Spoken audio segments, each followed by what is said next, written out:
Ternyata Ridwan Kamil berada di rumah saat penggeledahan, takut ada barang hilang. Komisi Pemberantasan Korupsi (KPK) mengatakan, mantan Gubernur Jawa Barat Ridwan Kamil (RK) berada di rumahnya saat penyidik melakukan penggeledahan pada Senin, 10 Maret 2025. Direktur Penyidikan KPK Asep Guntur Rahayu mengatakan Ridwan Kamil bersikap kooperatif saat dilakukan penggeledahan di rumahnya. Dari informasi teman-teman yang ada di sana, itu beliau, Ridwan Kamil, ada dan kooperatif, kata Asep di Gedung Merah Putih, Jakarta, Minggu, 16 Maret 2025.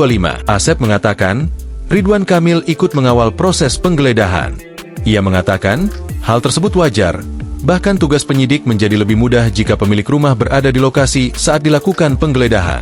Karena tentunya di sana banyak juga barang-barang pribadi yang tidak bersangkut paut dengan perkara yang sedang kita tangani.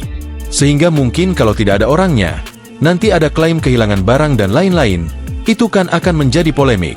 Kalau ditemani, ya aman, ujar dia.